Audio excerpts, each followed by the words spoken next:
செவிமடுக்கக்கூடிய செல்வங்களே, உங்கள் அனைவருக்கும் என்னுடைய அன்பான காலை வணக்கம். இந்த சிலப்பதிகாரம் பாடம் சொல்லக்கூடிய ஒரு பெரிய வாய்ப்பை நான் மிக மகிழ்ச்சியோடு கருதி பார்க்கிறேன். ஏனென்றால் இப்படி ஒரு காப்பியம் இவ்வளவு அதனுடைய கவிதை அழக பல சமயங்களை நினைத்து பார்க்கணும். காணல் வரி ஒன்று போதும் அதனுடைய இசைப்பெருமையை காட்ட. பல இடங்கள்ல அதனுடைய கவிதை அழகு விஞ்சி நிற்கிறது. எந்த காப்பியத்திலும் இப்படி பார்க்க முடியாது. மணிமேகலை ஒரு அறநூல், அறத்தை முன்மொழிகின்ற ஒரு காப்பியம். சிலப்பதிகாரம் ஒரு கலை காப்பியம் மட்டுமல்ல, ஒரு கவிதையினுடைய அழகை காட்டக்கூடிய ஒரு காப்பியம். இத தோய்ந்து படித்தா, ஒவ்வொரு அடியும் ஒவ்வொரு சொல்லும் தோய்ந்து படித்தா நாம எழுதுகிற தமிழ் நல்லா இருக்கும், பிழை வராது. அதுல ஒரு கவிதை தன்மை சேரும். நம்ம எழுதுறதுல ஒரு கவிதை தன்மை சேரும். திருவிக்கா சிலப்பதிகாரத்தை படித்த பிறகுதான் அவருக்கு நடையிலே ஒரு பெரிய மாற்றம் ஏற்பட்டது. நீளமா எழுதுவார்.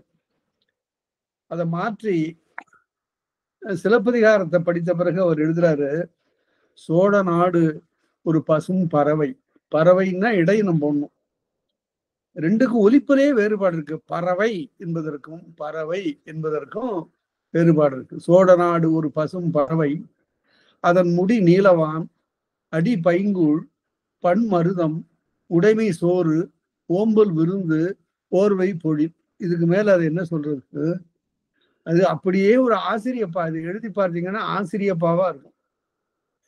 அது திருவிக்கா அவர்களுக்கு இந்த சிலப்பதிகாரத்தை மிகுதியாக படித்தவருடைய விளைவாக இறுதி காலத்தில் தன்னுடைய குடிசேல பாய் விரித்து படுத்து கிடந்த காலத்துல, கோரைப்பாய் விரித்து படுத்து கிடந்த போது அவர் சொன்ன நூல்களெல்லாம் ஆசிரியப்பா வடிவில வாயால சொன்னார். அவற்றையெல்லாம் மாணவர்கள், ஒரு மாணவர் நாராயணசாமி என்று ஒரு மாணவர் பாடம் கேட்டார். அதெல்லாம் பின்னாளில் அவையெல்லாம் எழுத்து வடிவம் பெற்றன. இந்த காப்பியம் பல பேரை அசைத்திருக்கிறது, பல பேருக்கு நல்ல மொழிநடை உருவாக்கி தந்திருக்கிறது. அதனால இதை பார்க்கணும். இதுல ஒரு இடம் சொல்லி கொண்டு வர்றாரு பாருங்க. கடைகழி மகளிர், உரையாசிரியர் எழுதுவாரு. அதாவது இது மணிமேகலையிலையும் வரும்படி காப்பு கடை கழிந்தவர்கள் என்று வரும். அதாவது வீட்டிலிருந்து வேறு எங்கும் சென்று உலாவக்கூடிய பொதுமகளிர் என்று பொருள். இவர்களுடைய நலத்தை பலவாறாக புனைந்து பேசிக்கொண்டே வருகிறார் இளங்கோவடிகள் இந்த ஊர்காண்காதையில. அவர்கள் எப்படி இருக்கிறாங்க? பலவேறு வகையான மலர்களை எல்லாம் பூண்டார்கள் என்று சென்ற வகுப்புல பார்த்தோம். அதற்கு பிறகு மலர்கள் புற காப்பியங்களிலேயோ புற இலக்கியங்களிலோ வருகிற போது அவற்றுக்கு உள்ளுரை இல்லை. அக இலக்கியங்கள்ல வருகிற போது அந்த மலர்களுக்கெல்லாம் உள்ளுரை உண்டு. அது வேறு ஒரு கருத்தை சொல்லுவது. இந்த உள்ளுரை என்றால் என்ன என்று பல பேருக்கும் விளங்கல. ஆனால் அதனை விளக்கக்கூடிய பொறுப்பு நமக்கு இருக்கிறது. நீங்களும் யாரும் கேட்டா உள்ளுரைன்னா என்ன அப்படின்னா, சொல்லி இருக்கக்கூடிய சொற்களில் வெளிப்படையாக தெரிகின்ற பொருளை தவிர உள்ளே உரைகின்ற ஆழமாக அமைந்திருக்கக்கூடிய ஒரு பொருள், அதுதான் உள்ளுரை.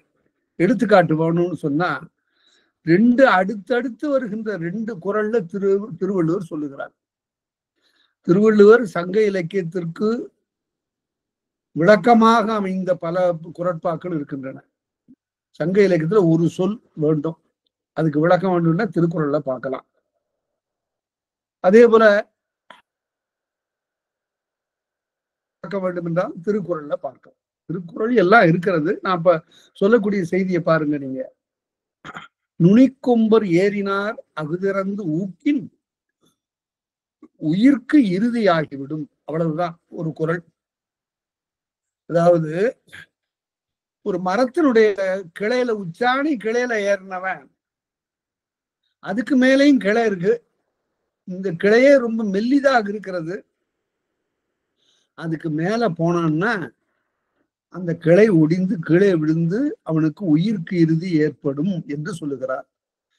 இதுக்கும் குறளுக்கும் இதுக்கும் திருக்குறளுக்கும் என்ன தொடர்பு என்றால், இங்கு மரத்திலே ஏறுகின்றவனுக்கும் அதனுடைய உச்சிக்கு போகிறவனுக்கும் வீழுகிறவனுக்கும் எந்த விதமான தொடர்பும் இல்லை. இது அரசனுக்கு சொல்லுகிறான், அப்பா படையெடுத்து செல்லுகிறாய், ஓரளவு வெற்றி கிடைத்தது, தொடர்ந்து போக எண்ணாதே, உனக்கு சூழல் சரியா இருக்காது.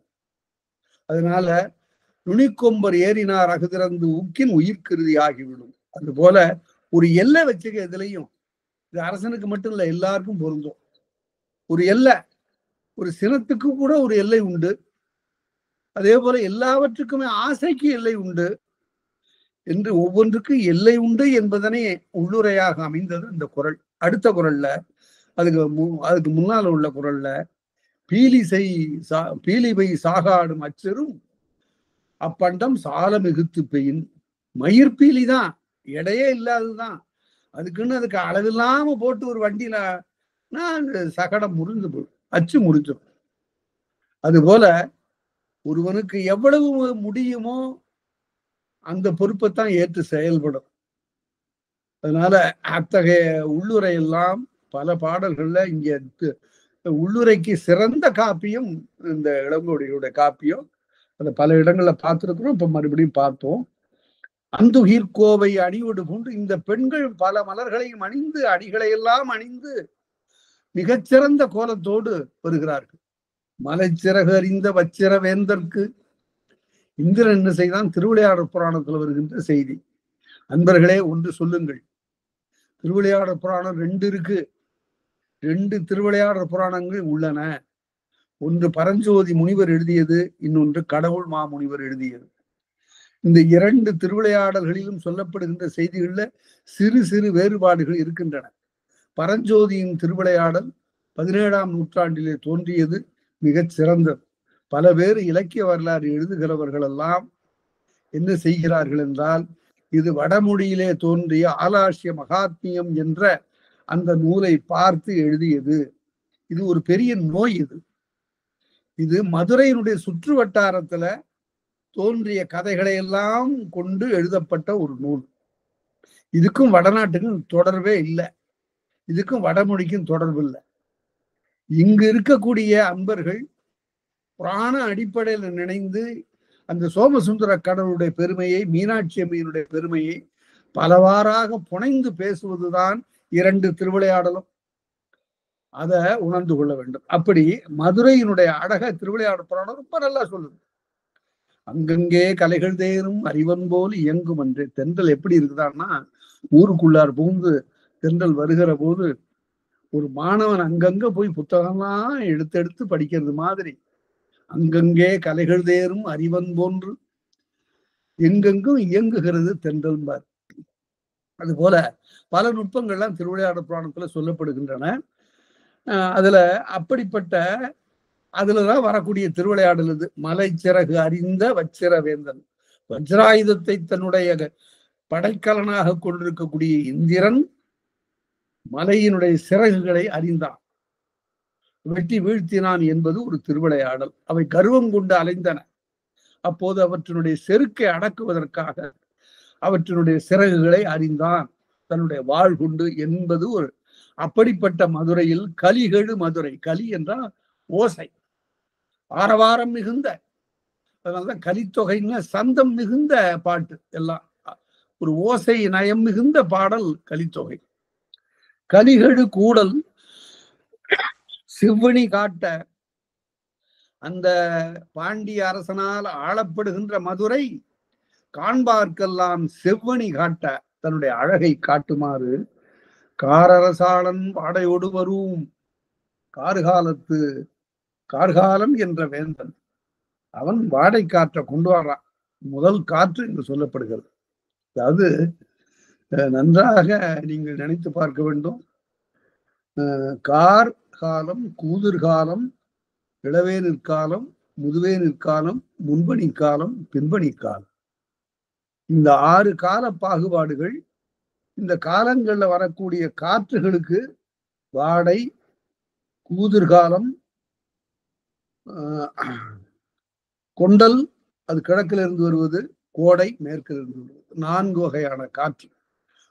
4 பருவத்திலும் மாறி வீசுகின்ற இந்த காற்று வாடை என்றும் தென்றல் என்றும் கோடை என்றும் கொண்டல் என்றும் பேசப்படும். இதனால வாடை காற்று தமிழ்ல உண்டு. ஒரு பருவத்தில் வீசுகின்ற கார்காலத்து வீசுகின்ற காற்றுக்கு பெயர் வாடை என்று பெயர். காரரசாளன் வாடையோடு வரும் கார்காலத்துல வாடை காற்றோடு வருகிறான்.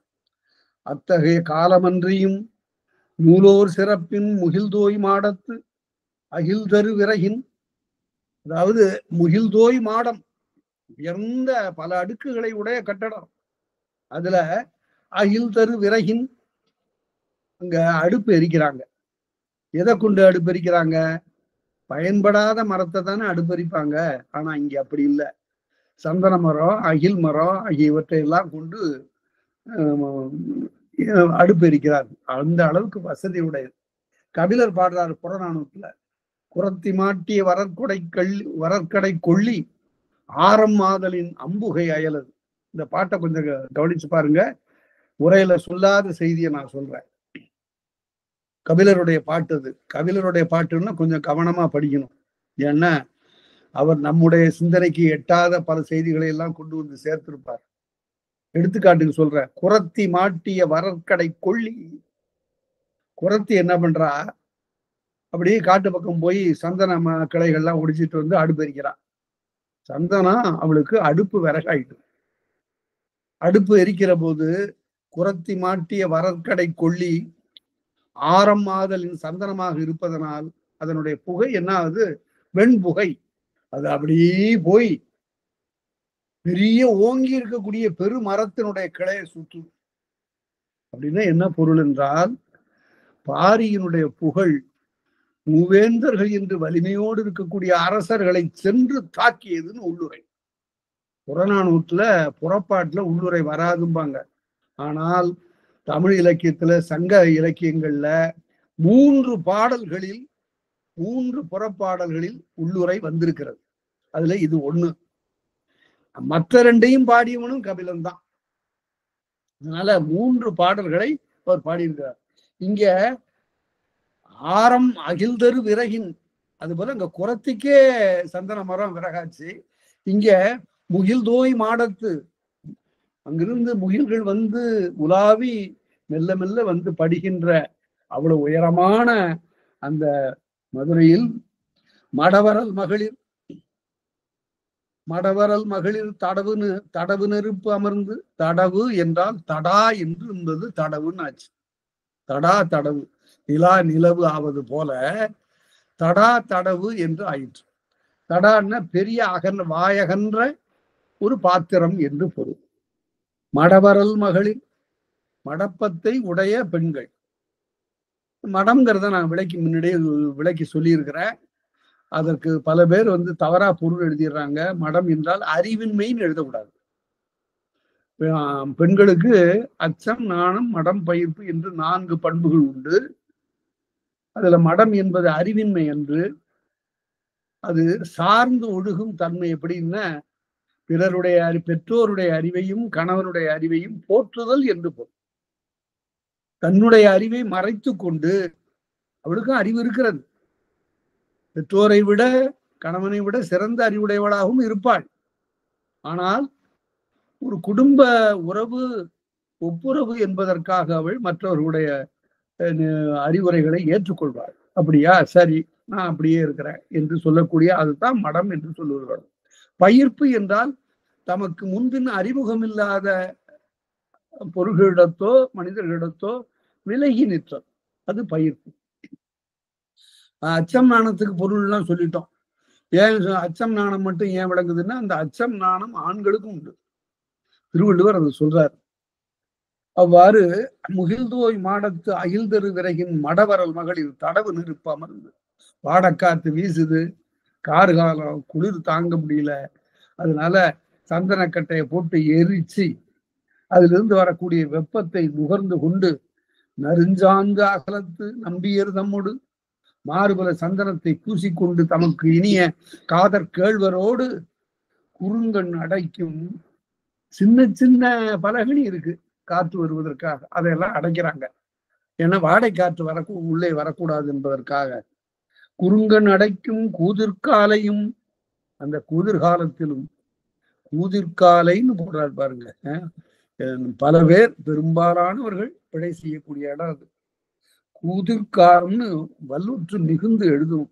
ஏன் வல்லூற்று மிகுணும் அப்படின்னா, காலம் என்பது பொது பெயர், கூதிர் என்பது குறிப்பிட்ட ஒரு காலத்திற்குரிய சிறப்பு பெயர். இருபெயரொட்டு இது. இருபெயரொட்டுல கண்டிப்பாக வல்லொற்று மிகும். மல்லிகை பூ, பூ எல்லாவற்றுக்கும் பொது பெயர். மல்லிகை சிறப்பு பெயர், மல்லிகை பூ இப்ப வரணும். அதனால இவ்வாறு இலக்கணம் உணர்ந்து எழுதணும். கூதிர்காலம் என்றே பலர் எழுத பார்க்கிறோம். பழைய ஆசிரியர்கள் கூட சில பேர் கூதிர்காலம் என்று எழுதியிருக்கிறார்கள். அது பிழை. சரி, கூதிர்காலையும் வளமனை மகளிரும் மைந்தரும் விரும்பி, மைந்து என்றால் வலிமை என்று பொருள், மைந்தர் என்றால் வலிமை உடையவர் என்று பொருள். வளமனை மகளிரும், வளமனைன்னு சொல்றாங்க பாருங்க. அது என்ன வளமனைன்னு? என்ன, இந்த காலத்துல நம்ம பங்களான்னு சொல்றோம்ல, அதான் வளமனை. இப்ப ரொம்ப எளிமையா எல்லாரும் பங்களா, அங்க ஒரு பெரிய பங்களா இருக்கு, வளமனை என்று பொருள். அடிகளார், மறைவடிகளார் எழுதுவார், வளமனையில் உளமகிழ்ந்து இருக்கின்ற காலத்துன்னு எழுதுவார். அதனால வளமான இல்லம், வளமனை மகளிருக்கு. ஐயா நம்ம 175வது அடி வரைக்கும் பார்த்தோங்க ஐயா. சென்று பார்த்துட்டோம். இல்ல பார்த்துட்டோம். எனக்கு அது தெரியுது, குறிச்சு வச்சிருக்கிறேன். இந்த இடங்கள்ல சில செய்திகள் விட்டு போச்சுங்கிறதுனால்தான் அங்க இருந்து வேகமா வந்துட்டு இருக்கிறேன். சரி. இளநிலா முன்றில் அது முன்பின்னாக தொக்க இலக்கண போலி, இல் முன்னு இருக்கணும். அதான் விரிகதிர் மண்டிலம் தெற்கேர்பு வெண்மழை அரிதில் தோன்றும் அச்சிறக்காலையும்.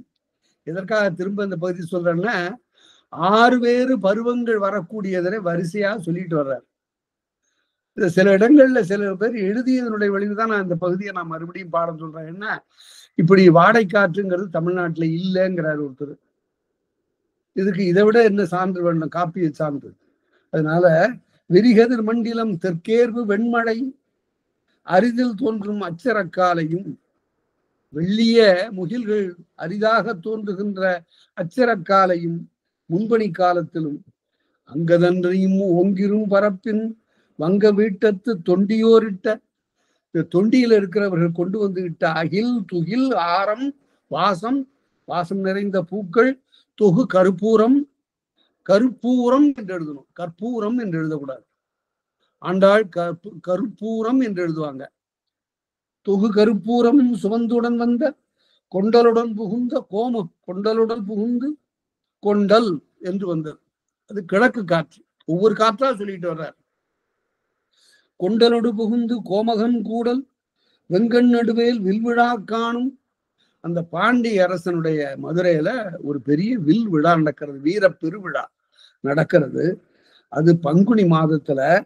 அப்ப பனியரசு யாண்டுளன், அப்ப பனிக்காலம் எங்கே இருக்கிறது என்று கோதை மாதவி கொழுங்கொடி எடுப்ப, மாதவி என்றால் குறுக்கத்தி இந்த இடத்துல, அது ஒரு கொடி. மாதவி என்பது மலருக்கும் ஆகின்ற பெயர். கோதை மாதவி, கோதை என்றால் மலர்களால் தொடுக்கப்பட்ட மாலை என்று பொருள். கோதை மாதவி கொடுங்குடி எடுப்ப காவும் காணமும் கடிமலர் ஏந்த, சோலைகளெல்லாம் மலரை ஏந்தி கொண்டிருக்கிறது. தென்னவன் பொதியில் தென்றலோடு புகுந்து, அடுத்த காற்று வந்து விட்டது, தென்றல். தென்னவனுடைய பொதியில் தென்றலோடு வந்து, இந்த பொதியை மலைங்கிறது பலராலும் பாடப்படுவது. முன்பே நான் சொல்லியிருக்கிற ஒரு அருமையான பாட்டு, அந்த பாட்டை மனப்பாடம் பண்ணி வச்சுங்க.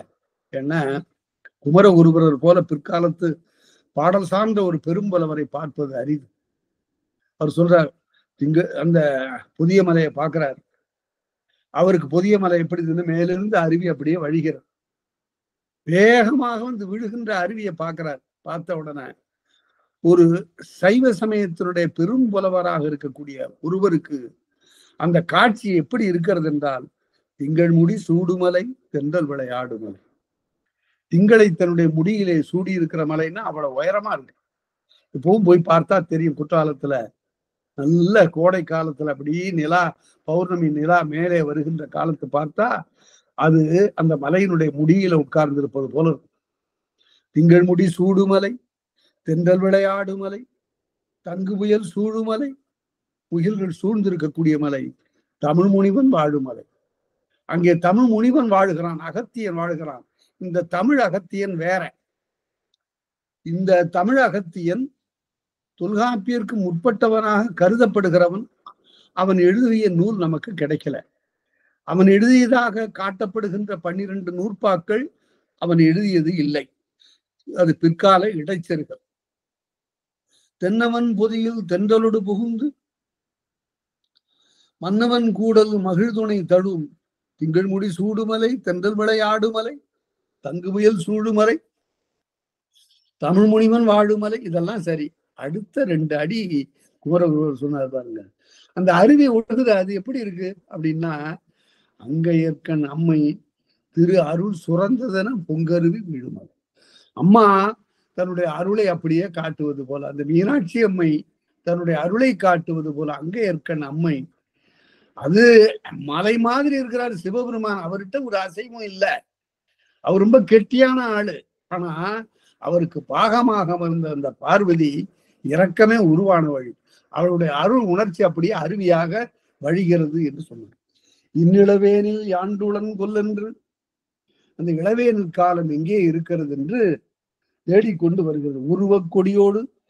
உருவக்கொடியோடுங்கிறத மாறி படிக்கணும்.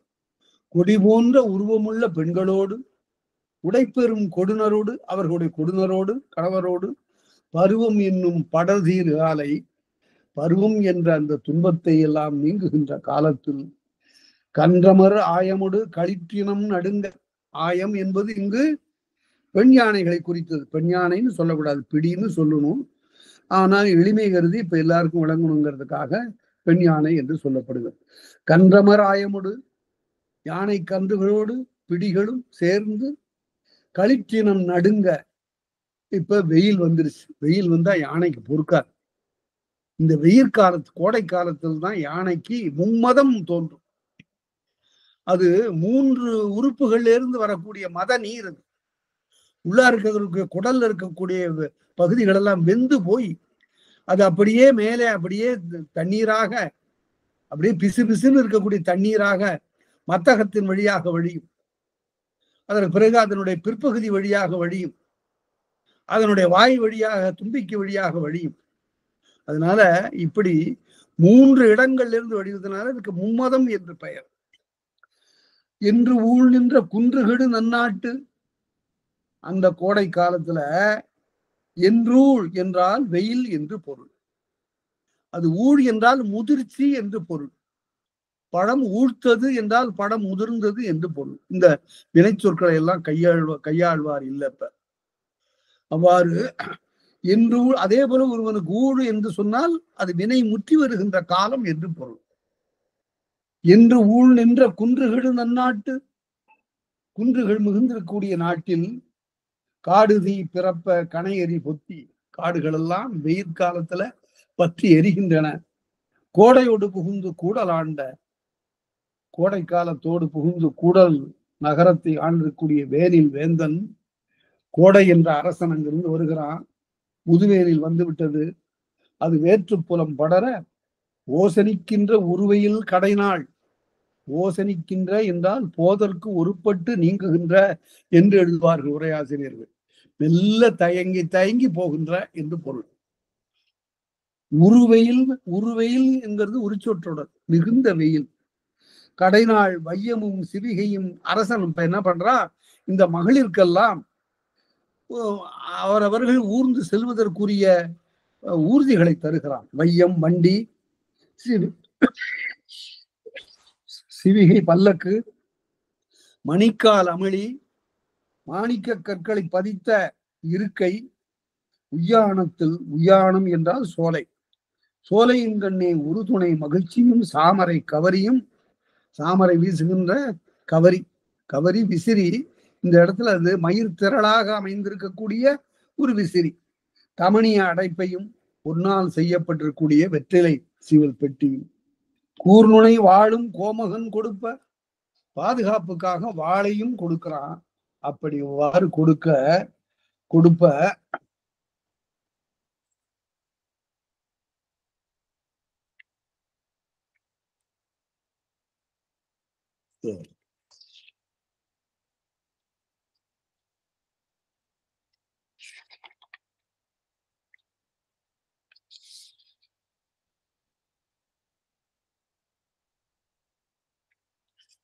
பெற்ற செல்வம் பெறலா வாழ்க்கை,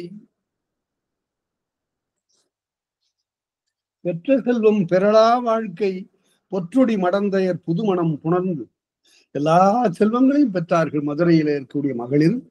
அவர்கள் தங்களுடைய ஒழுக்க நெறியிலிருந்து பெறலாதவர்களாக இருந்து பொற்றுடி மடந்தையர் புதுமணம் புணர்ந்து புதிய எல்லாரோடும் சேர்ந்து வாழுகின்ற, கூட்டமாக வாழ்கின்ற அந்த வாழ்க்கையை பெற்று செம்பொன் வெள்ளத்து சிலதியர் ஏந்திய, சிலதியர் ஏவல் மகளிர், அவர்கள் தங்களுடைய வள்ள பாத்திரத்தில் ஏந்திய அந்தீன் தேரல், அழகிய தெளிந்த கல். அந்தீன் தேரல், தேரல் என்பதற்கு தேன் என்றும் பொருள் உண்டு, இங்கு கல்லைத்தான் குறிக்கிறது. அம் தீம் என்று இரண்டு சொற்கள் அவை. அம் தீம், அம் அழகிய, தீம் இனிய, தேரல் மாந்தினர் மயங்கி, அளவுக்கு அதிகமாக உண்டால் அதுக்கு பேர் மாந்துதல் என்று பொருள். புவியல் நரவமாந்தி புந்தி ஏறுற்ற போது என்மேற் சீழி ஏவிய பகழி என்னும் குற்றினை எம்பிமேல் ஏவல் என்றான்னு போன வகுப்புல பார்த்தோம். வாலி சொல்லுவதாக. நறுமலர் மாலையும் வரிதிடம் கடிந்தாங்கு இளவிதழ் செவ்வாய் இளமுத்து அரும்ப. மாலை இல்லாத அந்த வரிய இடத்தில் இளவிதழ் செவ்வாய், இலவ மலர் போன்று இருக்கக்கூடிய அழகிய சிவந்த வாயினுடைய முத்து அரும்ப. காவியம் கண்ணார் வரிப்பாடல்களை பாடுகின்ற பெண்கள் கட்டுரை எட்டுக்கு நாவுடு நவிலா நகைபடு கிளவியும் அஞ்சங்கழுநீர் அரும்பவிழ்த்தன்ன செங்கையல் நெடுங்கன் செழுங்கடை பூசலும். அதாவது வாயிலிருந்து வராத சொல், வாயிலிருந்து வராத மொழி ஒரு பெண்ணினுடைய உறுப்புகள் பலவற்றிலிருந்தும் வெளிப்படுகிறது. அத உடல் மொழின்னு சொல்லுவாங்க. அவளுடைய குறிப்பு பல வகையாக கண்ணும் வாய் இதழும் பிறவும் எல்லாம் காட்டுகின்றன. நாவுடு நவிலா நகைபடு கிளவியும் அஞ்சங்கெழுநீர் அரும்பவிழ்த்தன்ன செங்கையல் நெடுங்கன் செழுங்கடை பூசலும், கண் விளைக்கக்கூடிய பூசலும் ஆகியவற்றை எல்லாம் கொண்டு, அதாவது நாட்டார் ஐயா அதுக்கு உரை எழுதுவாரு. பொன்வளை அணிந்த மகளிர் புதிய மனத்தினை பொருந்தி என்று. பொற்றொடி மகளிர் புதிய மனத்தினை பொருந்தி என்பதனால அவர்கள் இதுகாரும் அடையாத மகிழ்ச்சியை அடைந்து என்பது பொருள். அவ்வாறு பெற்று வருகின்ற காலத்து கொலைவில் புருவத்து, கொலைவில் புருவத்து கொடுங்கடை, கொலைவில் புருவத்து, இந்த புருவங்கிறது ஒரு கண்ணுக்கு ஒரு மேலே இருக்கக்கூடிய கோடு. அத ஒரு நாவலாசிரியர் எழுதுவாரு, இடம் தெரியாம அமைந்து போய்விட்டது இந்த புருவம் அப்படின்னு எழுதுறாரு ஒரு நாவலாசிரியர் நம்ம தமிழ்ல. அது நல்லாதான் இருக்கு அந்த கற்பனை. என்னன்னா, மிக இன்றியமையாத செய்தியை அடிக்கோடு போட்டுதான் எழுதுவது வழக்கம். இது இன்றியமையாதது என்பதற்கு மேற்கோடு போட்டிருக்குங்கிறார் புருவத்தை. கொலைவில் புருவத்து, இது கொலை செய்யக்கூடிய புருவம். ஏனென்றால் இது வில்லை போல் இருக்கிறது. இந்த கண்ணிலிருந்து எழும்புகின்ற பார்வை இது அம்பாகிறது. ஆகவே இந்த நாணை தாண்டி கொண்டு வருகிறது. கொலைவில் புருவத்து கொடுங்கடை சுருள, கடைப்பகுதியானது சுருண்டு திரும்ப, திலக சிறுநுதல் அரும்பிய வியரும், அதாவது திலக சிறுநுதல், திலகம் தீட்டிய சிறிய நெற்றி, செவ்வி பார்க்கும் செழுங்குடி செல்வரோடு, செவ்வி என்றால் சமயம், தக்க சமயத்தை பார்க்கின்ற செழுங்குடி செல்வரோடு, வையம் காவலர் மகிழ்தரு வீதியும், உலகத்தை காக்கின்ற அரசர்களுடைய வீதி. மதுரையில இப்ப ஒவ்வொரு பகுதியா சொல்லிட்டு வந்து அகழி கடந்து மதில் கடந்து ஊருக்குள்ளார புகுந்து இப்ப மகளிரெல்லாம் மகிழ்ந்திருக்கக்கூடிய வையை காட்சி எல்லாம் காட்டி, நால்வகை காற்று வரக்கூடிய பருவங்களை காட்டி பின்னால இப்ப வந்துட்டார். வையம் காவலர் மகிழ்தரு வீதியும், வையம் காவலர் மகிழ்தரு வீதியும், அரச வீதிகளும், சுடுமண் ஏறா வடுநீங்க சிறப்பின் முடிரசு உடுக்கும் கடிமனை வாழ்க்கை. பொதுமகளிர் தங்களுக்குரிய நெறியிலிருந்து மாறாமல் இருக்கக்கூடிய, சுடுமண் ஏறான்னா ஒழுக்கத்திலிருந்து தவறிய மகளிருக்கு தலையில 7 செங்கல்ல சுமத்தி தண்டனை வழங்குவது அக்காலத்து வழக்கம் என்று நாட்டார் எழுதுறார். அப்படியெல்லாம் தங்களுடைய ஒழுக்கத்திலிருந்து பிறழ்ந்து போகாத, அதாவது எல்லா மகளிருக்கும் ஒழுக்கம் உண்டு. பரத்தை என்று சொல்லுகிற போது அந்த பரத்தை என்ற சொல்லுக்கு என்ன பொருள் என்றால் பறந்துபட்ட ஒழுகுதல் உடைய, எங்கும் சென்று பறந்து, பறவைன்னா கடல், அது போல எங்கும் சென்று உலாவக்கூடிய வரையறையற்ற மகளிர் என்று பொருள். அவர்களெல்லாம் வையம் காவலர் மகிழ்தரு வீதியும் சுடுமண் ஏறா வடுநீங்கு சிறப்பின் முடியரசு உடுக்கும் கடிமனை வாழ்க்கை. முடியரசு உடுக்கும், முடிய அரசர்களை எல்லாம் உடுக்கக்கூடிய கடிமனை வாழ்க்கை வேத்தியல் பொதுவியல் என இருசிறத்து மாத்திரை அறிந்து மயங்காமரவின் ஆடலும் வரியும் ஆடலும் பாடலும் பாணியும் தூக்கும் கூடிய குயிலுவ கருவியும் உணர்ந்து.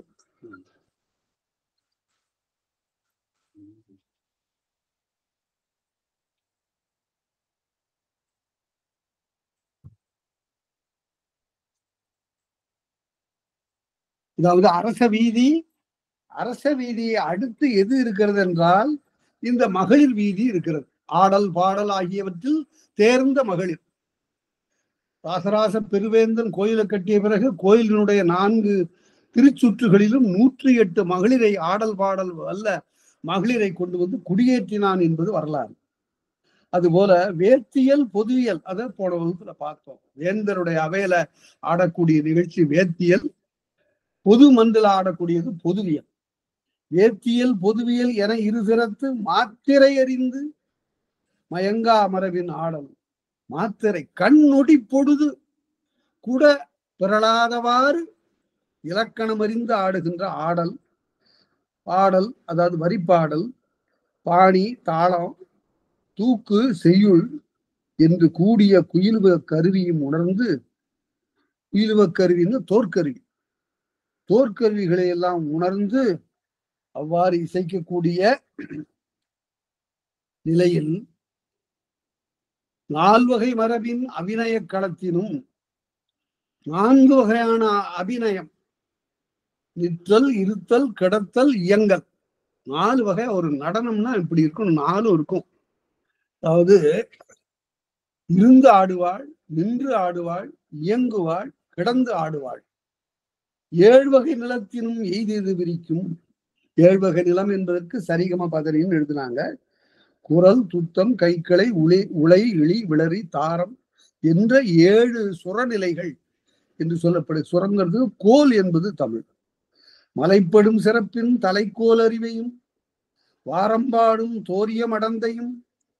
வாரம்னா முன்பே பார்த்தோம், ஆடி முதிர்ந்த பெண்கள் உட்கார்ந்து பாடக்கூடிய மகளிராக மாறிவிடுவார். அதனால தலைக்கோல் அறிவை, பிறகு வாரம்பாடுகின்ற தோரிய மடந்தையர், தலைப்பாட்டு கூத்தியும் இடைப்பாட்டு கூத்தியும், 8 கடை நிறுத்த 1000 எண்களஞ்சு முட்டா அவைகள் முறைமையின் வளால் தாக்கணங்கணையர் நோக்கு வரைப்பட்டாங்க. 1008 கடஞ்சு உடைய பொன் மாலையை யாரு கொடுப்பான்? தலைக்கோல் அருவிக்கு கொடுப்பான். மற்றவர்களுக்கு அவரவர்களுக்கு தகுதிக்கேற்ப 1008 1 வரையிலான பரிசை அவன் அளிப்பான். 1008 கடஞ்சிலிருந்து 1 வரையிலான பொன்னை எல்லாருக்கும் அளிக்கக்கூடிய அந்த நிலையிலிருந்து தாக்கணங்கணைகள் நோக்குவாய்ப்பட்டு பார்க்கின்ற பார்வை எல்லாரையும் பிணிக்கக்கூடியதாக, வருத்தம் செய்யக்கூடியதாக, ஐயோ இவளை பெற முடியவில்லை என்று வருத்தம் செய்யக்கூடியதாக அமையுமா. அரும்பரல் அறிவும் பெரும்பிரிதாக தவத்தோராயினும் தகைமலர் வண்டின் நகைப்பதம் பார்க்கும் இளையோராயினும், முதிர்ந்து தவம் செய்யக்கூடியவராக இருந்தாலும், இளைஞர்களாக இருந்தாலும், காம விருந்தின் மடவோராயினும், காம உணர்ச்சி உடைய அறிவில்லாதவராக புதியவராக இருந்தாலும், ஏமவைகள் இந்து இல்வதியும் பண்ணும் கிளையும் பழித்த தீங்கும். அவர்களுடைய சொல் அவ்வளவு இனிதாக இருக்கிறது. ஏமவைகள் இந்து இல்வதியும் பண்ணும் கிளையும் பழித்த தீஞ்சொல் எண்ணன்கலையோர் 20 வீதி. 64 கலை வல்ல மகளிர், 64 கலை வல்ல மகளிர் இருக்கக்கூடிய 20 வீதி, 2 வீதி அங்கு அவ்வாறு அமைந்தார். வையமும் பாண்டிலும் மணித்தேர் கொடுஞ்சியும் மெய்புகு கவசமும் வீழ்மணி தோட்டியும் தோட்டின்னா அங்குசம்.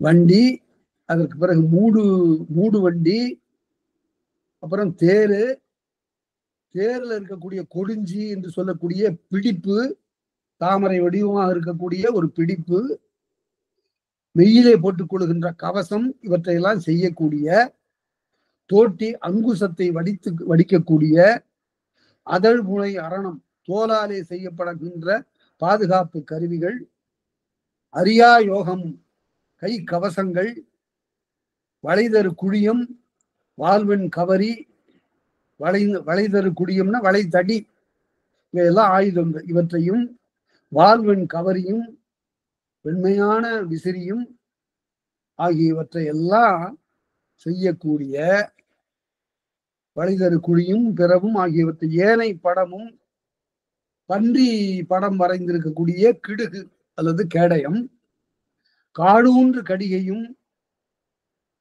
குத்துக்கோள்களும் செம்பால் செய்த கருவிகளும், வெண்கலத்தால் செய்த கஞ்ச தொழிலமும் வெண்கலத்தால் செய்த கருவிகளும், கயிற்றால் செய்த கருவிகளும், வம்பின் முடினவும் மாலையில் புனையினவும், மாலைகளாக புனைந்த அவற்றையும், இப்படி பலவேறு தொழில்களை செய்யக்கூடிய தொழிலாளிகள் மலிந்திருக்கக்கூடிய வீதி. புகையவும் சாந்தவும் பூவிற் புனையினவும், வாசனை புகையை உண்டாக்கக்கூடிய அகில் முதலாயின, சாந்தனம் மயிர் சந்தனம் முதலாயின, பூவால் செய்யப்பட்ட பல வகையான தொடையல்கள், வகை தருவரியா வளர்ந்தலை மயங்கிய அரசு விடை திருவின் அங்காடி வீதியும், இவையெல்லாம் இருக்கக்கூடிய கடைத்தரு என்று சொன்னார். ஆக மகளிர் உரைகின்ற இருபெரு வீதிக்கு அடுத்தாற் போல பல்வேறு வகையான தொழில்களை செய்யக்கூடியவர்கள் தங்களுடைய கடை விரித்து இருக்கக்கூடிய அங்காடி வீதியும், காகபாதமும், அடுத்தபடியாக நவமணிகளை சொல்ல போறார். மிகச்சிறந்த வைரம், வைடூரியம், மரகதம், கோமேதகம் ஆகியவற்றை எடுத்து சொல்றாரு. இப்ப காகபாதமும் களங்கமும் விந்துவும் ஏகையும் நீங்கி, இந்த நாளும் வைரத்துக்குள்ள குற்றம். ஒரு வைரக்கல்ல எடுத்து பார்த்தா அதுக்கு இலக்கணம் என்னவென்றால், அதனுடைய ஒளி, அது வாங்குகிற ஒளியை அப்படியே காட்டணும். அதை கொண்டு போய் வெயில்ல வச்சா ஒரு சிறிது, எவ்வளவு வெயில்ல வச்சாலும் ஒரு சிறிது சூடேறக்கூடாது. சூடேறினா அது கண்ணாடி. ஆகவே காகபாதம் என்றால் சிறிதாக பிளந்திருக்கக்கூடிய ஒரு வைரக்கல் முழுமையா இருக்கணும். நடுவுல எங்காவது சிறு பிளவு இருந்தா அது குற்றம். களங்கமும் மாசுடையதாக தோற்றுதலும், விந்து புள்ளியாக இருப்பதும், கரைபடிந்திருத்தலும், ஏகை கீற்றாக இருத்தலும், இந்த 4 குற்றங்களை சொல்றார். மொத்தம் 12 குற்றங்கள் வைரங்களுக்கு வரும். அதுல 4 தலைமையான குற்றங்களை எடுத்து இங்க பேசுறார். இந்த 4 குற்றங்களை உடைய வைரங்கள் இந்த 4 குற்றங்கள் நீங்கிய வைரம், நீங்கி இயல்பிற்குன்றா மூலவர் நொடிந்த நுழைநூன் கோடி. இவ்வாறு மூலவர்களெல்லாம் எடுத்து காட்டி இருக்கக்கூடிய, வகுத்து காட்டி, நொடிந்தன்னு வகுத்து காட்டி இருக்கின்ற நுழைநுண் கோடி அந்த வைரங்கள் எல்லாம், வைரங்களை அடுத்து என்ன சொல்ல போறாரு? 4 வகை வருணத்து நலங்கள் ஒளியவும், 4 வகை வருணம். வருணம்ங்கிறது இங்கு வண்ணம். இந்த இடத்துல ஒரு செய்தி, இந்த வர்ணாச்சிரமம்னு சொல்றாங்களே, அது என்ன என்றால் உண்மையிலே தோலின் நிறம் பற்றி வந்ததுதான் அது. அந்த வண்ணம்ங்கிறது வருணம் ஆச்சு. இங்கு நிறத்தை தான் சொல்றார். 4 வகை நிறத்தை உடைய நலங்கள் ஒளியவும், 4 வகையான ஒளிமிக்க நிறத்தை பெற்றிருக்கக்கூடிய ஏகையும் ரேகையும், ஏகைன்னு ரேகை, ஏகையும் மாலையும், இருளோடு துறந்த கோடுகள் இல்லாத, இருள் படியாத அத்தகைய 4 வகை நிறங்களையும் மிக்க கொண்டிருக்கின்ற குற்றமற்ற பாசார்மேனி பசுங்குது, பசுமையா இருக்கின்ற பச்சை, அதுதான் மரகதம். மரகதத்திற்கு நிறம் பச்சை. மரகதமும் வைரம் சொன்னாரு. அடுத்தது மரகதம். அடுத்து பதுமமும் நீலமும் விந்தமும் படிதமும், 4 வகையான மாணிக்கம். ஒன்று பதுமம், இன்னொன்று நீலம், இன்னொன்று விந்தம், இன்னொன்று படிதம். இது பிறப்பு, நிறம், குணம், ராசி பற்றி வந்தவை என்று எழுதுவார்கள். விதிமுறைப்படையா விளங்கிய சாதியும் அந்த சாதி பெருமைகளும். இந்த சாதிங்கிற சொல்ல வைர கற்களுக்கு, மாணிக்க கற்களுக்கெல்லாம் சொல்லுகின்றவன் பறவைகளுக்கு சொல்லுகின்றான். பறவை சாதி, விலங்கின் சாதி விலங்குக்கு சொல்லுகிறவன் மனிதர்களுக்கு சொல்லவில்லை தமிழில் என்பது குறிக்கத்தக்கது. அந்த சாதி என்ற பெயர் பறவைகளுக்கு ஒரு 10 பாட்டுல வரும். பறவை சாதி, வண்ட சொல்லுகிற போது அப்படி சொல்லுவான். அதனால மனிதர்களை அப்படி பாகுபடுத்திய நிலை தமிழ் இலக்கியத்தில் இல்லை, பண்டை தமிழ் இலக்கியத்தில் இல்லை. பதுமும் நீளமும் விந்தமும் படிதமும் விதிமுறை பிழையா விளங்கிய சாதியும் பூச உருவில், பூச மீனுடைய வடிவத்தில் அமைந்திருக்கக்கூடிய புலம் தெளித்து அணையவும் தெளிந்த பொன்னாராகிய புஷ்பராகம், அதுக்கு பேர் புஷ்பராகம், பொன்னை தெளிவாக கொண்டிருக்கக்கூடிய புஷ்பராகம். ஆக பொன்னை சொன்னார். அதற்கு பிறகு 4 வகையான வைரங்களை எல்லாம் எடுத்து சொன்னார், மணிகளை சொன்னார். ஈதரு கதிரொளி தென்மட்டு உருவமும், அப்புறம் வைடூரியம். ஈதரு கதிரொளி தென்மட்டு தெளிந்த மதுவை தேன் போன்று இருக்கக்கூடியதாக உருவம் பெற்றிருக்கின்ற வைடூரியங்களையும், இருள் தெளித்தனையவும் இருளை அகற்றி இருக்கக்கூடிய நீலமணிகளையும், இருவேறு உருவமும் மஞ்சள் சிவப்பு என்று 2 வகையான நிறங்களை பெற்றனவும். உரு என்றால் நிறம் என்று பொருள். இருவேறு உருவமும் ஒருமை தோற்றத்து ஐவேறு வனப்பின் 5 வகையான வனப்பை கொண்டிருக்கக்கூடிய இலங்கு கதிர் விடும் நலங்கடு மணியும், காற்றிலும் மண்ணிலும் கல்லிலும் நீரிலும் இந்த 4 வகையான இடங்களிலிருந்து வந்த குற்றம், தூசு, மாசு எதுவும் இல்லாத தோற்றிய குற்றம் துகளற துணிந்தவும், இவையெல்லாம் இல்லாதனவும். அடுத்தது முத்துக்களுக்கு வந்துட்டார். மாணிக்கங்களை எல்லாம் சொல்லி, வைரம் சொல்லி, வைடூரியம் சொல்லி, புட்பராகம் சொல்லி, இவற்றையெல்லாம் சொல்லி அதற்கு பிறகு சந்திரகுருவே, சந்திரகுருன்னா வெள்ளை முத்து, வெண்முத்து. அங்காரகன், அங்காரகன்னா செவ்வாய்னு பொருள், சிவப்புன்னு பொருள். இந்த செவ்வாய் மண்டிலம் சிவப்பா இருக்கிறதுனாலதான் அதுக்கு செவ்வாயின்னு பேரு. அங்காரகன் என வானத்துல எவ்வளவோ நிலவுக்கும் அப்பால் இருக்கக்கூடிய ஒரு கோள் பற்றி சொல்லுகிற போது அதனுடைய நிறம் பற்றி தமிழன் சொல்லி இருக்கிறான். அது சிவப்பா இருக்கணும். இன்றைக்கு ஆராய்கிறவர்கள் அங்கு அது சிவப்பா தான் இருக்கு என்று சொல்லுகிறார். அடல் வடிவத்துலதான் இருக்கிறது என்று சொல்லுகிறார். அதனால அங்காரகன் என வந்த நீர்மய சிவந்த முத்து, வெள்ளை முத்து, சிவப்பு முத்து என்று வந்த நீர்மய வட்டத்தொகுதியும், வட்டத்தொகுதினா உருண்டையான முத்துக்கள், கருப்ப துளையவும், கருப்ப துளையம்னா கருப்பத்திலே துளை படிந்தன, கல்லிடை முடங்கலும், அது பெருகி வருகின்ற காலத்து கல்லினாலே முடக்கப்பட்டனவும், திருக்கு நீங்கிய செங்குடி வள்ளியும், திருக்கு முறுக்கு திருகி இருக்கக்கூடிய நிலை, இவையெல்லாம் நீங்கிய செங்கொடி வள்ளியும், கொடி பவளங்களும், வகை பெருமாக்கள் தொகை பெற்று ஓங்கிய, இவற்றையெல்லாம் பெற்றிருக்கக்கூடிய மக்கள் இருக்கக்கூடிய பகை தரலறியா பயங்கழு வீதியும். இவ்வாறு பலவேறு வகையான மாணிக்கம், வைரம், பவளம் ஆகியவற்றையெல்லாம் விற்கக்கூடிய மக்கள் இருக்கக்கூடிய, அணிகலன்களை விற்கக்கூடிய வணிகர்கள் இருக்கின்ற பயங்கழு வீதியும். பயம் என்றால் பயன் என்பதனுடைய பன்மை அது.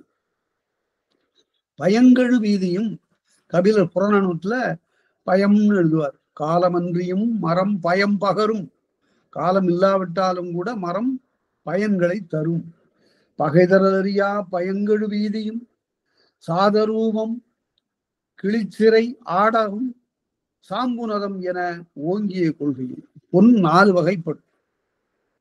அதாவது உள்ளிருந்து எடுக்கப்பட்ட தங்கம் அதற்கு பிறகு அதனுடைய மாசெல்லாம் நீங்கிய நிலையில் தூய பொன்னாக ஒளிரும். அந்த பொண்ணு சாம்புநதம், சாதரூபம், கிளிச்சிறை, ஆடகம் என்று 4 வகையாக இருக்கு. பாரதிதாசன் எழுதுவார், கிளிச்சிறை பருதி பந்து. கிளிச்சிறை என்று சொல்லக்கூடிய பொன் போல இருக்கிறது அந்த மாலை நேரத்து சூரியன் என்று எழுதுவார். சாதரூபம், கிளிச்சிறை, ஆடகம், சாம்புனதம் என, சாம்புனதம்ங்கிறது நாவல் பழத்தினுடைய சாத்துல ஊற வைக்கப்பட்ட பொன் என்று பொருள்.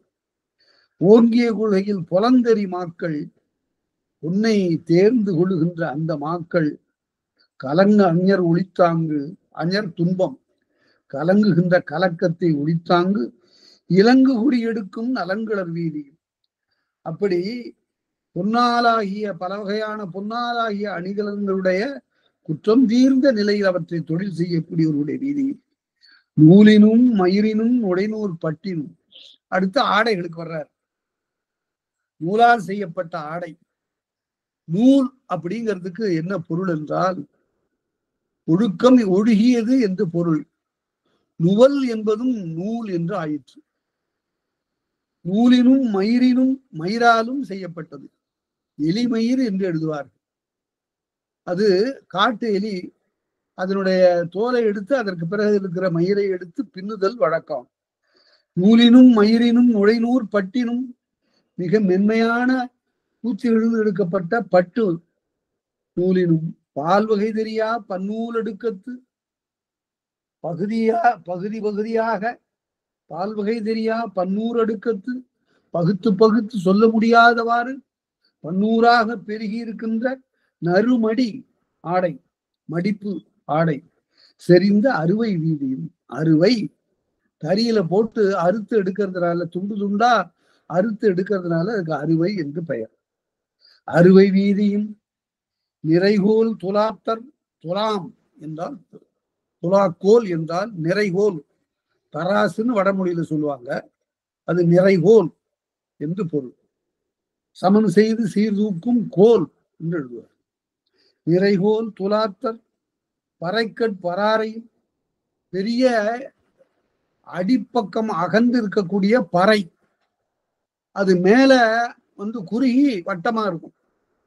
அந்த பறைக்கட் பராரையர், அம்பன அளவை மரக்காலால் அளப்பவர்கள், அவர்கள் எல்லாம் எங்கனும் திரிதர. இப்படி கையில தராசு வச்சுக்கிட்டு பொருள்களை எல்லாம் மதிப்பிடக்கூடியவர்கள் இந்த வீதியெல்லாம் வர்றாங்க. இதுதானே நமக்கு மிக இன்றியமையாத இடம். அதாவது பலவேறு வகையான வணிகர்களும் இந்த பொருள்களை எல்லாம் மதிப்பிடக்கூடியவர்களுமாக அந்த வீதியில வர்றாங்க. இவர்களிடம் தான் போய் சிக்க போறான் கோவலன். நிறைகோல் துலாத்தர், பறைக்கட் பராரையர், அம்பன அளவை எங்கனும் திரிதர. அளந்து பார்க்கக்கூடியவர்கள் அவர்களும் எங்கனும் திரிதர. காலமன்றியும் கருங்கரி மூடையோடு. இந்த கரி என்றால் மிளகு என்று பொருள். அது கரிப்புடையது, காரம் உடையது, அதனால கரிப்புடையது, அதனால கரி மிளகுன்னு பொருள். கருங்கரி மூடையோடு. காலமன்றியும், அது எல்லா காலங்களையும் விளையுது இந்த மிளகு கொடி. கருங்கரி மூடையோடு. கூலம் குவித்த கூல வீதியும். கூலம் என்பது தானியம். பல வகை 9 வகையான தானியங்கள். கூலம் குவித்த கூல வீதியும், பால்வேறு தெரிந்த நால்வேறு தெருவும். 4 வகையாக பகுக்கப்பட்ட மக்கள் வாழுகின்ற நால்வேறு தெருவும். சந்தியும் சதுக்கமும். முச்சந்தி 3 தெருக்கள் கூடுகின்ற இடம். சதுக்கம் 4 தெருக்கள் கூடுகின்ற இடத்துல மையமாக இருக்கின்ற மைதானம். ஆவண வீதியும் கடை தெருவும். மன்றமும் கவலையும். கவலை என்றால் பிரிந்து போகின்ற வழி, கவர்த்த வழி. மருகு தெரு, தெருவும் திரிந்து. விசும்பகடு திருவிய வெங்கதிர் நுழையா.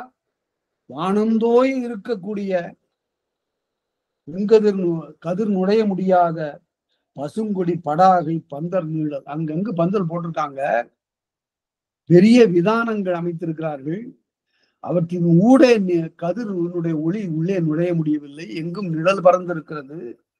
அப்படிப்பட்ட காவலன் பேரூர், அரசனுடைய பேரூரை நோக்கி கண்டு பார்த்தான். கோவலன் மகிழ்கிறான். என்ன பெரு நகரம்! நாம இந்த ஊர்ல சிலம்பை கொண்டு வந்து விற்க வந்திருக்கிறோம் என்று அவன் மகிழ்ச்சி அடைகிறான். ஆகவே என்ன செய்தி என்றால், பூம்புகாரிலிருந்து புறப்பட்ட கோவலன் தான் கொண்ட சிலம்பை புகாரிலே விற்பதை விட மதுரையிலே விற்பது பெரிய பொருள் தரும் என்பது ஒன்று. இரண்டாவது, புகார் நகரத்தை தொடர்ந்து அவன் இருக்க விரும்பவில்லை என்பது இரண்டு. இந்த இரண்டு காரணங்கள் பற்றி அவன் புறப்பட்டான். கண்ணையை அழைத்து கொண்டு வந்தான். இந்த காவலன் பேரூர் ஆண்டு மகிழ்வேதி, நண்பர்களே, ஒரு செய்தி.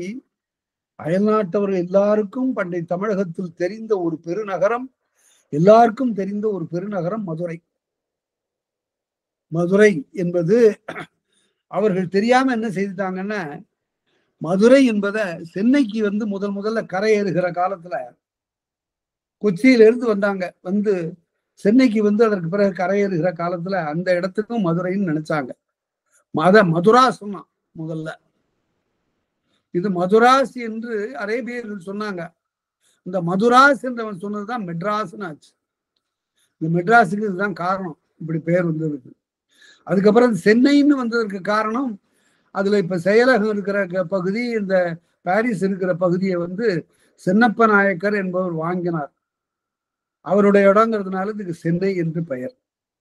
இங்க மதுரை என்பதற்கு பெயர் காரணம், மதில்கள் நிரம்பியது என்பது திருவிளையாடற் புராணத்தால் அறியப்படக்கூடிய செய்தி. நீர் முற்றி பொறும் பகையல்லால் வேறு பகையல்லாத மதுரை என்று சங்க இலக்கியம் சொல்லும். மதில்கள்ல வந்து கடலின் அலைகள் வந்து முட்டுகின்றன, அந்த பகையை தவிர வேறு பகை இல்லை என்று. நெடு மதில்கள் உடைய நகரம். காவலன் பேரூர் கண்டு மகிழ்வெய்தி கோவலன் பெயர்ந்தனன் கொடிமதிர் புறத்து என்று இந்த காதையை முடிக்கிறார். இந்த காதையை நான் அங்கிருந்து தொடங்கியதற்கு என்ன காரணம் என்றால், வாடைக்காற்று என்பது தமிழ்நாட்டில் உண்டு. 4 காற்று ஒன்று, அதுவும் உண்டு. அது இல்லாம அது இல்லைன்னு என்று சொல்வதெல்லாம் ஒரு பிழை. அப்படியெல்லாம் ஒரு கருத்து பரவி கொண்டு வருகிறது. சிலப்பதிகாரத்தை கொஞ்சம் ஆழ்ந்து படிச்சா அந்த மாதிரி குற்றம் வராது. அடுத்து, அந்த காலத்தில் இந்த வைரம், வைடூரியம், மரகதம் ஆகிய மணிகள் எல்லாம் பிற நாட்டிலிருந்து இறக்குமதி செய்யப்பட்டனன்னு ஒருத்தர் எழுதியிருக்காரு. அதற்காகவும் தான் நான் அந்த பகுதியை சொன்னேன்.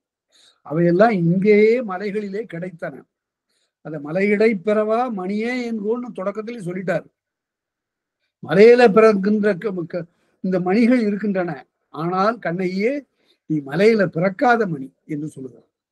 பல இடங்களில் இப்படி செல்வ செழுமையை சுட்டுகின்ற இடங்கள் எல்லாம் நிறைய இருக்கின்றன.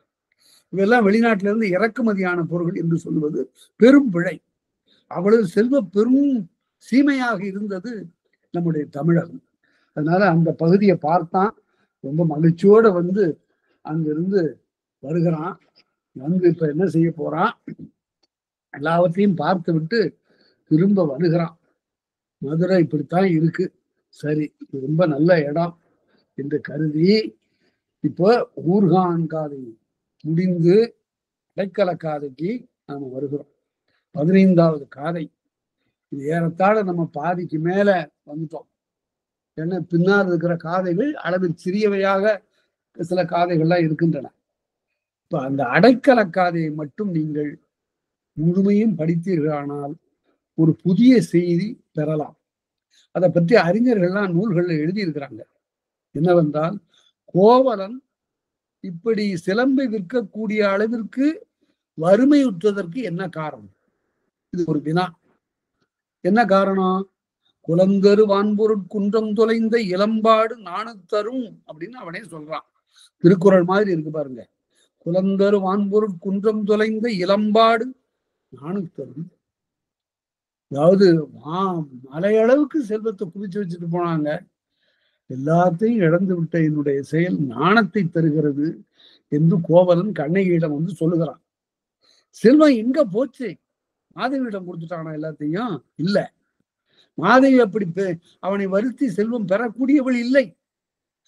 அந்த இருவரும் சேர்ந்த சேர்க்கை ஒரு கலை நாட்டத்தினால் வந்தது. இன்னொன்று, 1008 கடைஞ்சு கொண்ட அந்த மாலையை நான் வாங்க முடியும் என்று செல்வ செழிப்பினாலே அதை விலைக்கு வாங்கி கொண்டு மாதவியின் இல்லம் புகுந்தவன் அவருடைய கலையில் இருந்து விடுதலறியா விருப்பினாயின்னு இளங்கோடிகள். விட முடியல. அழகு காரணம் அல்ல, இந்த கலை நாட்டம். அந்த கலை நாட்ட மிகுதியும் உள்ளவன் கோவலன் என்பதற்கு பின்னால எடுத்துக்காட்டு வரப்போகிறது. எங்கு சென்றாலும் அவன் இங்க யாராவது யாழ் இசைத்தால் அங்க ஓடி போயிடுவான். அப்படிப்பட்ட அவன் பொருளை இழந்ததற்கு காரணத்தை இந்த அடைக்கல காதை சொல்ல போகிறது. நிலந்தரு திருவின் நிழல்வாய் நேமி. நிலந்தந்த திருன்னு என்ன? விளைச்ச நிலம் விளைந்தது. நிலந்தரு திருவின் நிழல்வாய் நேமி. அந்த நிலத்தை ஆளுகின்ற அரசன் ஒரு சக்கரத்தை செலுத்துகிறான். அது ஆணை சக்கரம். அது ஏன் அது சக்கரம்னு சொல்லணும்? திருமால் காத்தர் கடவுள், அவன் கையில ஒரு சக்கரம் இருக்கிறது. அது படை, அது ஆயுதம். அதை கொண்டு அவன் என்ன செய்வான் என்றால், தீயவர்களை அழிப்பான், நல்லவர்களை பாதுகாப்பான். வடமொழியில சொல்லுவாங்க துஷ்ட நிகிரக சிஷ்ட பரிபாலன என்று. அதனால கொடியவர்களை அழிப்பதற்கும் நல்லவர்களை பாதுகாப்பதற்கும் இந்த சக்கரம் பயன்படும். அன்று கஜேந்திரனை பாதுகாத்தான், கம்சனை அழித்தான். இவ்வாறு தீயவர்களை அழிப்பதற்கும் நல்லவர்களை பாதுகாப்பதற்கும் பயன்படக்கூடிய ஆணை சக்கரம். அத இப்ப அடையாளமாக மன்னன் கையில கொண்டிருக்கிறான். நிழல்வாய் நேமி. கையில இருக்கிறது செங்கோல். அது ஏன் அதுக்கு செங்கோல்னு பேரு? செங்கோல்னா நேரா இருக்கிற கோல்னு பொருள், வளையாத கோல் என்று பொருள். செல்லுயிர்னு கொண்டு செல்லுயிர் நிமிர்த்து செங்கோல் ஆக்கியது என்று சொல்லுவோம். வளைந்த கோலை அது செங்கோலாக ஆக்கியது என்று பின்னால படிக்க போறோம். அதனால நிழல்வாய் நேமி, நிழல் செய்யக்கூடிய சக்கரம். குடிகளுக்கெல்லாம் நிழல். எல்லாம் அடையாளம் தான் பாருங்க. கையில் இருக்கிற கோல் எதுன்னா அது ஒரு, அந்த கோலால் அவன் குடியவர்களை ஒருப்பான் என்பதற்கு அது அடையாளம். அது ஒரு சைன், ஒரு அடையாளம். அதே போல அவன் ஒரு குடை பிடிச்சிருக்கிறான், வெண்கொற்ற குடை. அது வெள்ளை நிறம். ஏன் வெள்ளை நிறம்? வெள்ளை என்பது புகழுக்கு அடையாளம். புகழின் நிறம் வெள்ளை. வெள்ளை கலை உடுத்து வெள்ளை பணி பூண்டு அப்படின்னு கலைமகளை பாடுவார். அதனால அப்படி வெள்ளை நிறம் என்பது புகழுக்கு அடையாளம். அதனால புகழுக்கு அடையாளமாகவும் தன்னுடைய குடிகள் தன்னுடைய நிழலிலே பாதுகாப்பாக இருக்கிறார்கள் என்பதை காட்டவும் குடை பிடிக்கிறான். அவன் வெயிலுக்கு பிடிக்கல. அதை அருமையாக சங்க இலக்கியத்தில் சொல்லுவாரு புலவர். வெயின்மறை கொண்டொன்றோ, வெயில மறைப்பதற்காகவா நீ குடை வச்சிருக்கிற? இல்லையப்பா, குடிமறைப்பதுவே கூர்வேல் வளவ. குடிகள் உற்ற துன்பத்தை நீக்குவதற்காக அல்லவா நீ குடை எடுத்திருப்பதாக ஒரு அடையாளம். அதை மறந்து விட்டு நீ கொடுங்கோல் செய்கிறாயே என்று பேசுவான். அதுபோல நிலந்திரு திருவின் நிழல்வாய் நேமி. நேமி சக்கரம். கடம்பூண்டு உருட்டும் கௌரியர் பெருந்தீர். கௌரியர் என்பதற்கு யாரும் பொருள் எழுதல. பாண்டியர் என்பது பொருள். ஆனால் அந்த சொல் எப்படி வந்தது என்றால், அந்த மலையில கவிரம் என்பது ஒரு மலை முடிக்கு பெயர். அது கவிந்திருப்பதனால அதுக்கு கவிரம் என்று பெயர். அந்த கவிரம் என்ற மலைமுடிக்கு உரியவர்கள் இந்த கௌரியர். இத கௌரியர்னு சொல்லணும். நம்ம கௌரியர்னு சொன்னா அது வடமொழி. நிழல் கௌரியர் பெரும் சீர். கோலின் செம்மையும் குடையின் தன்மையும். கோல் குடை இந்த இரண்டும் அரசனுடைய அடையாளங்கள். வேலின் கொற்றமும். கொற்றம் என்றால் வெற்றி என்று விளங்கிய கொள்கை. 17 வரியா பண்பு மேம்பட்ட. ஒருத்தன் பாதுகாப்பா இருக்கிறான் அப்படின்னு கேட்டா அவன் இருக்கிற இடம் வளமா இருக்குன்னு பொருள். சோற்றுக்கு அலையக்கூடிய வாழ்க்கையை அந்த நிலம் உண்டாக்கவில்லை. எல்லா வளமும் உடையது. அதை முன்னாடியே பார்த்தோம். 17 வரியா பண்பு மேம்பட்ட. புதியலாயினும் இமயமாயினும் பொதுவரு சிறப்பு புகாரை ஆயினும் நடுக்கின்ற நிலை எது என்பதல்ல உடுக்கம் கூறார் உயர்ந்தோர் உண்மையின் என்று பேசுறாரு. 3 இடம் இதுல இருக்கிறவங்க இடத்துல இருந்து மாற மாட்டாங்க. புதியலாயினும் இமயமாயினும் பொதுவரு சிறப்பில் புகாரை ஆயும். அதுலயும் கூட வேறுபாடு சொன்னார் பாருங்க. புதிய மலையில இருக்கிறவர்கள், இமயமலை இருக்கிறவர்கள் அதை விட்டு போறதில்லை. எல்லா வளமும் அங்க இருக்கு. பொதுவரு சிறப்பில், மற்றதுக்கெல்லாம் பொதுவா சிறப்புகள் உண்டு, இதற்கு சிறப்பான சிறப்புகள்லாம் உடையது இந்த பூம்புகார். அதனால இங்க யாரும் இங்கிருந்து பதி எழுந்து போறதில்லை. அப்படியே போக வேண்டிய ஒரு கட்டாயம் சில பேருக்கு வந்துடும். ஊர் ஊரா போய் வேலை செய்யக்கூடியவர்களா இருப்பாங்க. நானெல்லாம் பல ஊர்கள் எல்லாம் பார்த்தேன். கடைசியில் ஒரு இடத்துல நீண்ட காலம் பணி செய்யக்கூடிய நிலை ஏற்பட்டது. அப்படியெல்லாம் வருவதற்கு காரணங்கள் எல்லாம் இருக்கின்றன. நூலகத்துல உட்கார்ந்து, ஒரு கல்லூரி நூலகத்துல உட்கார்ந்து என்ன மறந்து நான் படிச்சுட்டு இருந்தாதான் என்னுடைய பிழை. அரிய கருத்துக்கள் அடங்கி ஒரு நூலை அப்படி புரட்டி பார்த்து கொண்டிருக்கிற போது அந்த நூலகத்துக்கு ஒருத்தர் வந்தாரு. அவர் கல்லூரி கல்வி இயக்குனர். எனக்கு தெரியாது, அவரை பார்த்ததில்லை. எல்லாரும் அவரை கூட சுற்றி அவர்கிட்ட நின்று பேசிட்டு இருந்தாங்க. நான் உட்கார்ந்த இடத்த விட்டு எழுந்திருக்கிறேன். எனக்கு தெரியாது, நான் நூலிலே ஆழ்ந்தேன்.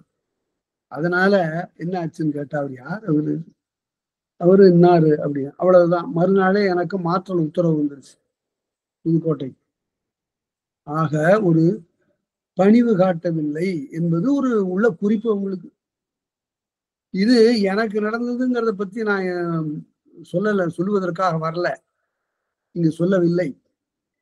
தற்குறிப்பு காட்டக்கூடாது. ஆனால் இதை எதற்காக சொல்லுகிறேன் என்றால், இந்த மாதிரியான தண்டனைக்கு 15 தடவைக்கு மேல ஆளான ஒரு ஆள் உண்டு. 6 மாதம் கூட ஒரு பள்ளிக்கூடத்துல ஆசிரியனா வேலை பார்க்க முடியல. 2 மாதம் 3 மாதம் 4 மாதம் இப்படியே 15 இடங்களுக்கு அலைய விட்டான் அதிகாரி.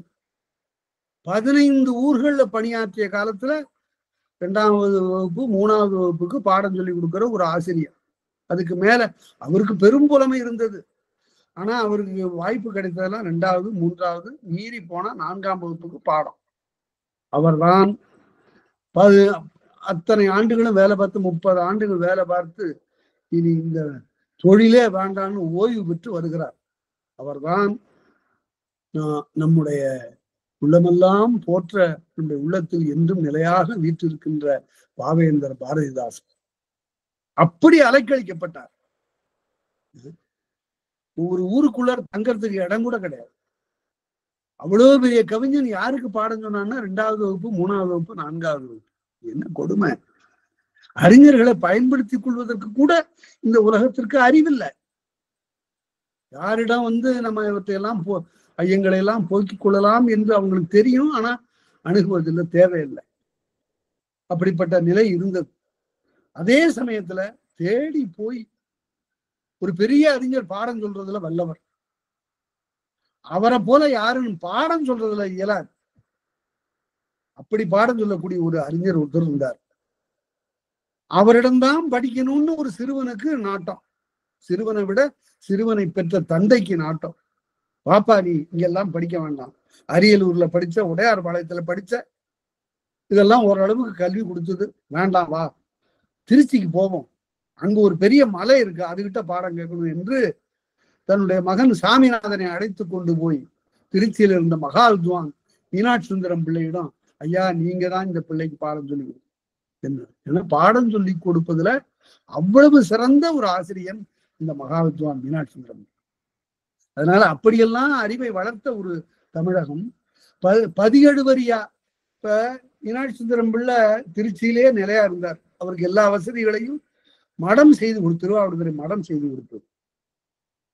ஆனா பாவேந்தருக்கு அப்படி இல்லை. பாவேந்தர் ரொம்ப தொல்லைப்பட்டு அதற்கு பிறகு ஒரு நிலைக்கு வந்த பிறகுதான் அவர் உலகறிந்த ஒரு பெரும் கவிஞராக அறியப்பட்டார். 17 வரியா பண்பு மேம்பட்ட மதுரை மீனூர் மாநகர் கண்டாங்கு அறந்தரு நெஞ்சின் அறவோர் பல்கிய, அறத்தை பிறருக்கு கற்பிக்கக்கூடிய அறவோர்கள் இருக்கக்கூடிய புறஞ்சிறை மூதூர். புறஞ்சிறைன்னா அதாவது மதுர் புறத்தே இருக்கக்கூடிய பகுதி.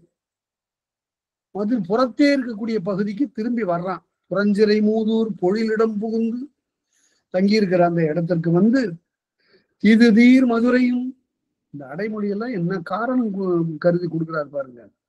தீது அற்ற மதுரையும், தீது தீர்ந்த பெரிய தீமை வரப்போகிறது, ஆனால் அது மதுரைக்கு ஏற்பட்ட குற்றம் அல்ல, அது மதுரைக்கு அது இயல்பு இல்லை, அது என் முதல் படைத்ததுன்னு பாண்டியன் சொன்னான் பாருங்க. அது போல இந்த நிகழ்ச்சி மதுரையில் இவ்வாறு நிகழவில்லை, இப்போதுதான் நிகழ்கிறது. தீதுதீர் மதுரையும் தென்னவன் கொற்றமும் பாண்டியனுடைய அரசாட்சியையும் மாதவத்தாட்டிக்கு கோவலன் கூறுழி, அந்த கவுந்தியிடம் இதெல்லாம் எடுத்து சொல்றான். தான் பார்த்து வந்ததையெல்லாம் ஒரு ப்ரீவியூ நடந்திருக்கு. போய் மதுரையை போய் ஒரு எவாலுவேஷன் மதிப்பீடு செய்துதான் இது நல்ல இடம்தான் என்று. அவன் அங்கிருந்து தாழ்நீர்வேலி தலை அப்படி கூறுகின்ற போது அங்க புதிதா ஒருத்தன் வந்திருக்கான். அவன் மாடலன் என்று அவனுக்கு பெயர். தாழ்நீர்வேலி தலைச்செங்கானத்து அவன் அந்தானன். அவன் தலைச்செங்கானம் என்ற ஊரை சார்ந்தவன். சுற்றிலும் நீரால் சூழப்பட்டிருக்கக்கூடிய தலைச்சங்கானம் என்ற ஊர் நான்மறை முற்றிய நலம்புரி கொள்கை 4 வேதங்களையும் பயின்ற மாடலன் மாமறை முதல்வன் மாடலன் என்போம். மாடலன்கிற பெயர் எப்படி வந்ததுன்னா மாடுன்னு செல்வம்னு போடும். இந்த காலத்துல செல்வம், செல்வரத்தனம், செல்வநாயகம் என்று பெயர் சொல்வது போல மாடலம். மாடசாமி என்பது வஉசி, கப்பலோட்டிய தமிழன் வஉசிக்கு அன்பனாக இருந்தவனுக்கு பேர் மாடசாமி. அவ்வாறு மாமறை முதல்வன் மாடலன் என்போம். மாதவ முனிவன் மலைவலம் கொண்டு அந்த மாமுனிவன் இருந்த புதிய மலையை வளமாக கொண்டு குமரியம் பெருந்துறை கொள்கையில் படிந்து கன்னியாகுமரிக்கு சென்று அங்கு அந்த துறையில மூழ்கி வருகிறான். இங்க குமரியம் பெருந்துறைன்னு சொன்னார். அந்த ஊருக்கு பேரு குமரின்னு தான் பேரு. கன்னி குமரி என்று பெயர், கன்னி முனை குமரி என்று பெயர். அதை வடமொழியில கன்னியாகுமரின்னு ஆக்குனாங்க. குமரி என்பது தூய தமிழ் சொல். அது தெரியாம அதுக்கு செல்வின்னு சொல்ல வேண்டும் என்றெல்லாம் கொஞ்சம் பிற்காலத்துல எழுதிட்டாங்க. குமரி என்றால் கும் என்றால் திரட்சி என்று பொருள். குமுருட்டு என்றால் திரண்ட இருட்டு என்று பொருள். கும்மி என்றால் கைகளை திரட்டி அடிப்பது என்று பொருள். கும் என்பது குவி என்றாகி குப்பை என்றாகும், திரட்சி என்று பொருள். எல்லின் குப்பை சந்தின் குப்பைன்னு சொல்லுவான். அதனால அதிலிருந்து வந்தது திரட்சி, திரண்டவள், உறுப்பு நலன் திரண்டவள், பருவம் திரண்டவள் என்று பொருள். அதான் குமரியம் பெருந்துறை. அந்த துறையில கொள்கையில் படிந்து தமர் முதல் பெயர்வோன் தன்னுடைய சொந்தக்காரர்களை நோக்கி இப்ப திரும்ப போறான். கன்னியாகுமரியில நீராடி விட்டு அங்கிருந்து திரும்பி வரக்கூடிய அவன் வகுந்து செல் வருத்தத்து, வகுந்துன்னா வழி, வழியிலே நடந்து வந்த வருத்தத்தினாலே வான் துயர் நீங்க கவுந்தி இடவையில் புகுந்தோன் தன்னை கோவலம் சென்று சேவடி வணங்க. கவுந்தியை பார்த்தான். அப்படிப்பட்ட மாடல மறையோனை கோவலம் சென்று அடி வணங்கி அந்த மாடலன் இப்ப அவன்கிட்ட பேச போறான். இந்த மாடல மறையோன் கூற்றாக இந்த அடைக்கலக்காதையில் கோவலனுடைய பண்டை வாழ்க்கை பெருமைகள் எல்லாம் பேசப்பட போகின்றன. இந்த ஒரு இடம் கோவலனுடைய பண்பு விளக்கமாக அமைகிறது. இந்த காதை இது அவன் செய்த தானம், அவனுடைய அருள் இரக்கம், அவனுடைய கொடை, அவன் பிற உயிர்களுக்கு காட்டிய அருள் உணர்வு ஆகியவற்றை எல்லாம் இந்த அடைக்கல காதையில இந்த நிகழ்ச்சிகளின் வாயிலாக இளங்கோவடிகள் சொல்ல போகிறார். இது காப்பியத்தினுடைய மிக ஒரு இன்றியமையாத ஒரு பகுதி. கொலைப்பட போவதற்கு முன்னால இப்படி ஒரு நல்லுயிர் என்று காட்ட வேண்டும். இயல்பிலே கோவலன் நல்லவன். அதனால்தான் இந்த ஒரு குற்றம் அவன்பால் நிகழ்ந்தது. அதனால்தான் அவனை பல இடங்களையும் பேசுகின்ற போது இளங்கோவடிகள் குன்றா கொள்கை கோவலன் பார். தன்னுடைய கொள்கையில அவன் குன்றாதவன். என்ன கொள்கை? இந்த அடைக்கலக்காத சொல்ல போகிறது. அதனால அதனை அடுத்த வகுப்புல பார்ப்போம் என்று கூறி கேட்ட அனைவருக்கும் நன்றி கூறி அமைகிறேன். நன்றி, வணக்கம்.